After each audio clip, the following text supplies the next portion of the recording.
Assalamualaikum warahmatullahi wabarakatuh. Waalaikumsalam warahmatullahi wabarakatuh. Hamdan wa syukran lillah, salatan wassalaman ala rasulillahi amma ba'd. Hadirin rahimani wa rahimakumullah.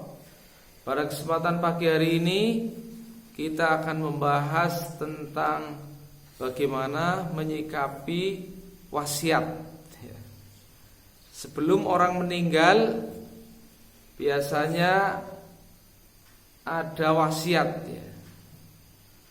Tetapi kita bahas dulu ya, orang meninggal itu ada proses antara berpikir, bagian daripada kesadaran ruhaniyah, tapi juga ada kalanya sudah mulai kehilangan kesadaran ya. Sehingga apa yang diucapkan dalam saat orang-orang naza itu adalah benar-benar mencerminkan apa yang ada dalam hatinya. Ya enggak? Coba apabila kesadaran pikiran kita sudah lemah gitu ya, sering yang diungkapkan itu adalah apa yang ada dalam hati ya. Kalau kalian melihat mobil membawa pasir ya, jika kemudian oleng ya, karena sopirnya sudah ngantuk, akhirnya terjatuh, maka yang tumpah apa itu?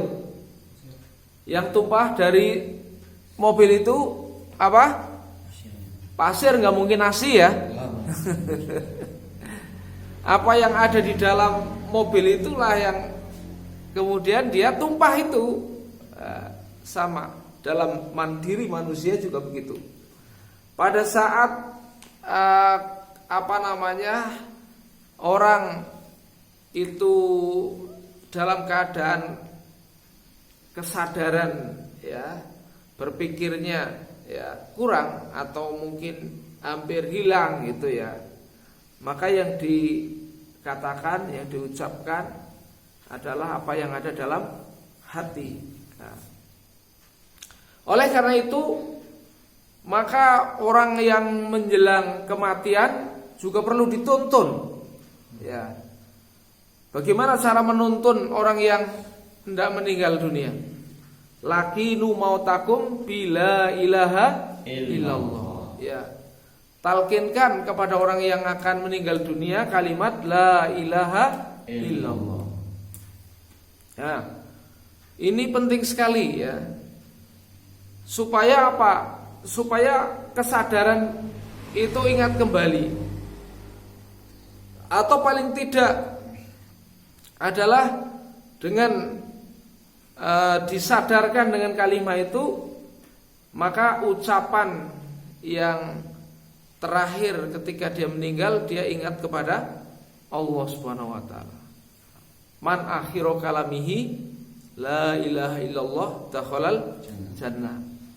Siapa yang di akhir hayatnya ya, kalam terakhir dia la ilaha illallah, maka dia akan dimasukkan ke dalam surga. Kalau kira-kira pada saat hidupnya itu dia tidak pernah mengamalkan Islam gitu ya, kira-kira bisa nggak di akhir hayatnya dia mengucapkan la ilaha illallah? Ya. Sangat sulit ya. Ya. Mengapa? Karena kesadaran berpikirnya itu pada saat itu sangat apa? Iya. Kesadarannya berpikir atau berpikirnya itu tidak sadar. Jadi yang berbicara hati. Kalau dalam hatinya tidak ada keagungan, kebesaran la ilaha illallah, kebesaran Allah, ya sulit ya. Itu sudah urut-urutan begitu.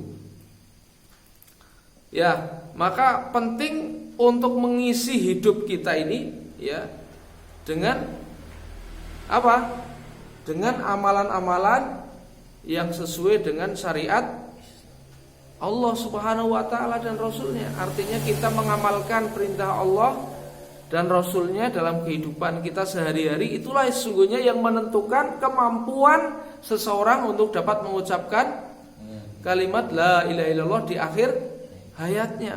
Jadi bukan ucapan, ya, bukan ucapan bodong, ya. Ucapan itu adalah akibat dari apa yang kita amalkan, ya, yang kita amalkan setiap hari. Itu seperti itu. Jadi gambarannya kayak pasir tadi, dia jatuh dari truk ketika truk itu berisi pasir. Nah, begitu juga kalau misalnya gelas kita itu kotor, ya, isinya adalah banyak kotoran-kotoran di gelas, ya. Maka bagaimana cara supaya gelas kita menjadi bersih?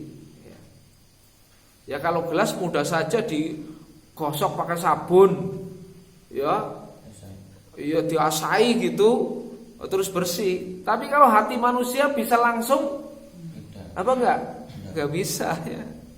Maka alternatif kedua, ya, gelas yang kotor itu bisa jadi bersih menggunakan cara yang kedua, cukup lama, ya. Tuangkan air yang bersih terus menerus gitu, tatasi ditumpah dikasih lagi air yang bersih. Nanti yang kotor lama kelamaan, iya, terkeluar dari gelas itu, ya. Kasih lagi air lagi, tuangkan lagi, lama kelamaan yang kotor akan hilang. Begitu juga hati kita, ya. Hati kita tidak langsung dicuci kayak sabun, nggak bisa, ya.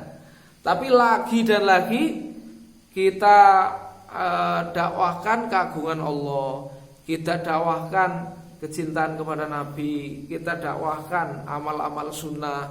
Begitu seterusnya, setiap saat kita latih terus sampai datuk, ya. Ngerti datuk gak? Kalau orang ngerokok pertama enak apa enggak? Orang ngerokok itu pahit gitu, ya. Tapi ngerokok terus datuk gitu, ya.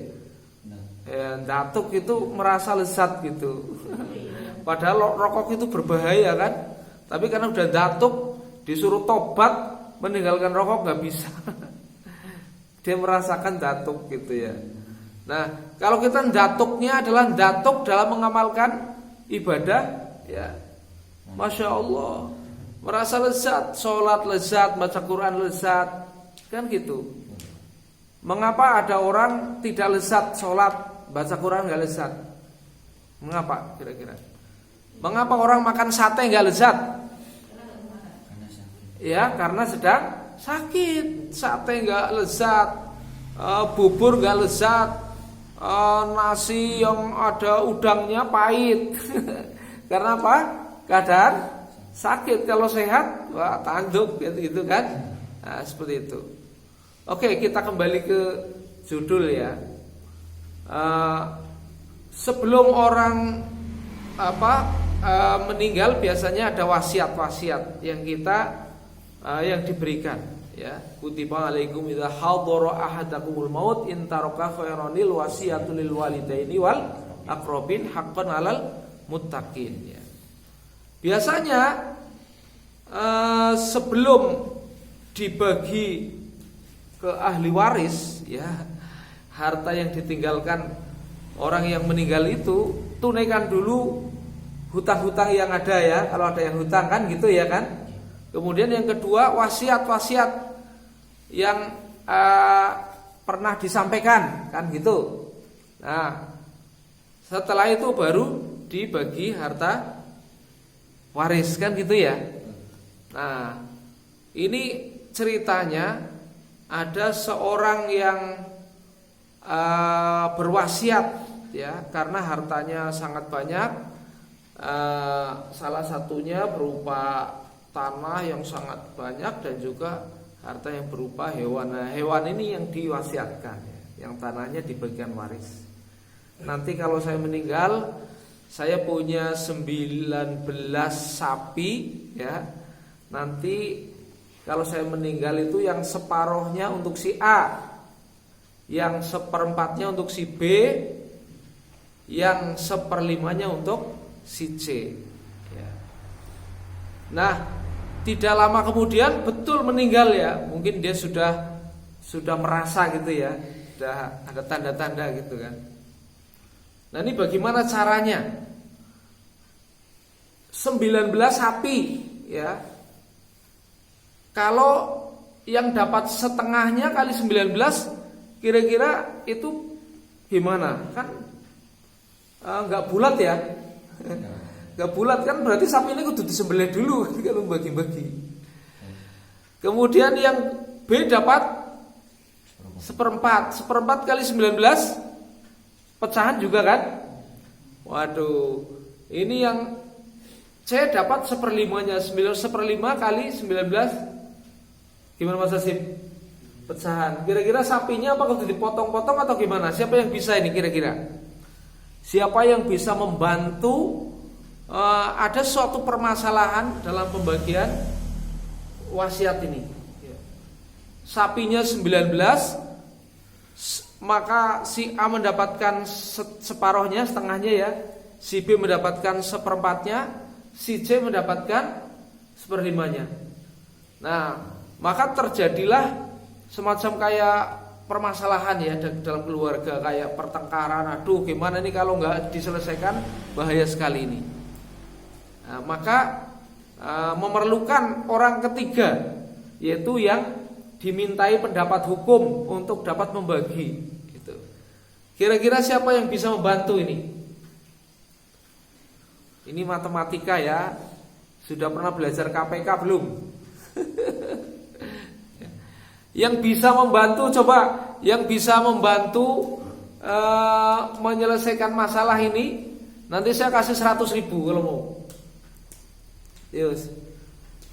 Yang bisa membantu memberikan solusi memecahkan masalah ini, ada yang bisa? Saya kasih 100.000 langsung nih. Aldi matematik. Gimana?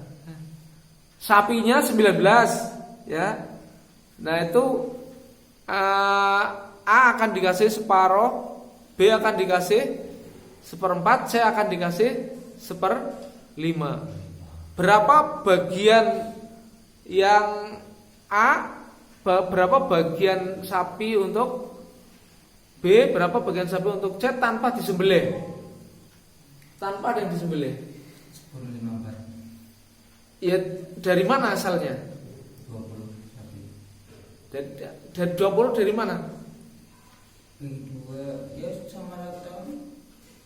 Lah ya asalnya dari mana kalau Karena setengah, seperempat dan 1/5 itu bukan ditambah itu masih ada sisa, makanya 19. lah, dari mana asalnya itu? Bener nggak 10/5/4? Lu jangan ketemunya toh, harusnya dari proses gitu. Kalau langsung ketemu dikurangi hasilnya itu. Harus melalui proses itu ya. Kalau langsung ketemunya dapat separuh hadiahnya. Ya. Jadi datanglah seorang hukama ya, yang dimintai pendapat hukum. 10 ditambah 1/4 ditambah 1/5 sama dengan 19/20. Ya, pendapat hukum seorang hukama ini gimana ini? Jadi dia mengatakan begini, oke ya, kata Mas Hasib itu ada benarnya, cuman prosesnya penting itu ya. Ya, oke, saya punya 1 sapi. Saya punya 1 sapi. Saya akan sumbangkan 1 sapi ini untuk membantu menyelesaikan. Jadi saya tambahkan sapi saya menjadi berapa jumlahnya sekarang? 20 ya. Nah 20 yang dapat setengah kali 20 dapat 10 ya kan? Yang dapat seperempat berarti seperempat kali 20 berapa? Dapat 5. Yang 1/5 kali 20 berarti dapat 4. Maka 4 ditambah 5 berapa? 9. 9 ditambah 10 19. 19 yang satu balik namaning. Dikembalikan lagi kepada hukama tadi kan. Hukama mengatakan aku membantu satu sapi untuk membantu penyelesaian. Jadi bukan memberikan hakikat sapi itu, tapi membantu menyelesaikan ya. Jadi betul jawaban akhirnya 10, 5, 4, tapi prosesnya harus gini ya.